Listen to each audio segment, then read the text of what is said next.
ہمارے چینل پر آپ سب کو خوش آمدید۔ اگر آپ نے ابھی تک ہمارے چینل کو سبسکرائب نہیں کیا ہے تو جلدی سے کر لیجئے اور بیل آئیکن بٹن کو پریس کر دیجئے تاکہ ہماری تمام نئے آنے والی ویڈیوز آپ کو ٹائملی مل سکیں۔ میرا تعلق ایک ایسے گھرانے سے تھا جہاں بہت عجیب قسم کی رسومات ہوتی تھیں، اور شادی سے پہلے ہی اپنے منگیتر کے ساتھ ایک رات اس کے کمرے میں گزارنے کی رسم ادا کی جاتی تھی۔ لیکن اس کی جو وجہ تھی وہ میرے لیے ناقابل یقین تھی۔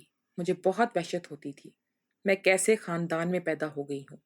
اس رسم کے خلاف کوئی بولتا بھی نہیں تھا، لیکن جب مجھے ان سب کی وجہ معلوم ہوئی تو میرے رونگٹے کھڑے ہو گئے۔ چھت کے اوپر بنے کمرے میں سردی سے کانپتی ہوئی میں اکیلی بیٹھی تھی۔ یہ جنوری کی ایک سرد رات تھی جب یہ کمرے کا دروازہ کھول کر میرا منگیتر اندر داخل ہوا تو میں گھبرا کر اپنے آپ میں سمٹ گئی۔ مجھے اپنی جان جاتی ہوئی محسوس ہوئی تھی۔ میں نہیں جانتی تھی کہ آنے والے وقت میں میرے ساتھ کیا ہونے والا ہے، لیکن میں کسی بھی بات کے لیے مکمل طور پر بالکل بھی تیار نہیں تھی۔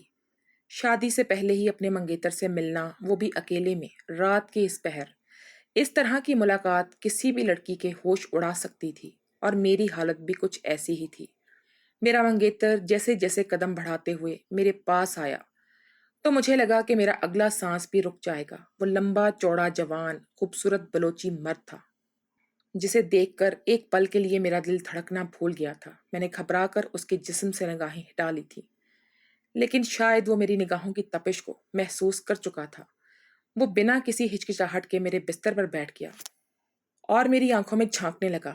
اپنی انگلیوں کو بری طرح مروڑ رہی تھی میں، اور غور سے وہ میری حالت کو محسوس کر رہا تھا۔ مجھے اس کے نگاہیں اپنے وجود کے آر پار ہوتی محسوس ہو رہی تھی۔ میں نے جلدی سے اپنی چادر کو درست کیا اور خود کو اس کی نظروں سے چھپانے کی کوشش کی۔ اس طرح اپنے منگیتر کے ساتھ اکیلے کمرے میں بیٹھ کر مجھے لگ رہا تھا کہ میں شرم سے زمین میں گڑ جاؤں گی۔ اس کے بعد جو کچھ میرے منگیتر نے آہستگی سے مجھ سے کہا، وہ سب سن کر میں شرم سے پانی پانی ہو گئی۔ میں سوچ بھی نہیں سکتی تھی کہ وہ مجھ سے ایسی کوئی بات کہے گا۔ میں نے گھبرا کر نگاہیں اٹھا کر اس کی طرف دیکھا تو اس کے چہرے کے تاثرات مجھے بہت کچھ سمجھا نہیں پا رہے تھے۔ وہ مجھے یقین دلانے لگا کہ اس کے ساتھ مجھے کوئی تکلیف نہیں ہوگی، لیکن نہ جانے کیوں پھر بھی میرا دل بہت سے خدشات کا شکار تھا، اور میں اس کی طرف قدم بڑھانے سے ہچکچا رہی تھی۔ میرے لیے اس کے ساتھ کوئی بھی تعلق بنانا بہت ہی اذیت ناک تھا۔ میرے منگیتر نے آہستہ آہستہ مجھے پوری طرح بھروسے میں لے لیا اور یقین دلایا کہ اس کی وجہ سے کبھی مجھے کوئی تکلیف نہیں ہوگی، اور نہ ہی وہ کبھی میرے بھروسے کو ٹوٹنے دے گا۔ میرے پاس اس کی باتوں پر اعتبار کرنے کے علاوہ اور کوئی چارہ بھی نہیں تھا، کیونکہ یہی باپ میرے کا حکم تھا کہ مجھے ہر قیمت پر یہ رشتہ جوڑنا ہے اور اپنے منگیتر کو شکایت کا کوئی موقع نہیں دینا ہے۔ ساری رات میں اور میرا منگیتر کمرے میں بند رہے۔ جیسے جیسے رات گزر رہی تھی، سردی کی شدت میں بھی اضافہ ہوتا جا رہا تھا۔ صبح کے وقت جب میرا منگیتر کمرے سے باہر نکل گیا تو میری آنکھوں سے آنسو بہنے لگے، اور میں نے تکیے پر سر رکھ کر زاروں قطار رونا شروع کر دیا، کیونکہ شادی سے پہلے ہی میں اپنے منگیتر کے سامنے بے آبرو ہو گئی تھی۔ وہ میرے متعلق ہر چھوٹی سی چھوٹی بات جان گیا تھا، اور اسی بات نے مجھے آئینے میں اپنا منہ تک دیکھنے کے لائق بھی نہیں چھوڑا تھا۔ میں سوچ بھی نہیں سکتی تھی یہ میرے ساتھ زندگی ایسا کیا کھیل کھیلا جائے گا کہ میں تہ دامن رہ جاؤں گی اور آنے والی زندگی میں کبھی اپنے آپ سے نظر بھی نہیں ملا پاؤں گی۔ میرا جسم لرز رہا تھا اور میری طبیعت بہت زیادہ بگڑ رہی تھی۔ جیسے خود کو سنبھالا اور سچائی کو قبول کرنے کی کوشش کرنے لگی کہ مجھ پر یہ قیامت گزر چکی ہے۔ آج سے 2 دن پہلے ہی مجھے پتا چلا تھا کہ مجھے شادی سے پہلے ایک رات اپنے منگیتر کے ساتھ گزارنی ہوگی، اور یہ سن کر میرے ہوش اڑ گئے تھے۔ میں سوچ بھی نہیں سکتی تھی میرے ابا پورے خاندان کو جمع کر کے اتنی آسانی سے ایسی بات کہہ لیں گے کہ جس کے بارے میں سوچ بھی نہیں سکتی تھی۔ لیکن ابا کو بھلا کون روک سکتا تھا؟ اب بس سوچ سمجھ کر ایک بار کوئی فیصلہ کر لیتے ابا تو پھر ان سے پیچھے نہ ہٹتے تھے، اور آج بھی ایسا ہی ایک فیصلہ کر دیا تھا۔ کچھ دن پہلے ہی میرا رشتہ اپنی پسند کے لڑکے سے اپنے دوست کے بیٹے کے ساتھ طے کیا تھا۔ آج سب رشتہ داروں کو بلا کر شادی سے متعلق ایک عجیب قسم کی رسم کا اعلان کیا کہ سبھی لوگ حیران رہ گئے اور حیرت سے وہ ابا کی شکل دیکھنے لگے۔ میں بھی ان سب کے درمیان موجود تھی، کیونکہ ہمارے خاندان کا رواج تھا کہ عورتیں مردوں کے آگے منہ چھپا کر رکھتی تھی۔ میرے ابا کے جملوں نے مجھے بھی ہلا کر رکھ دیا تھا۔ میں نے کبھی خواب میں بھی نہیں سوچا تھا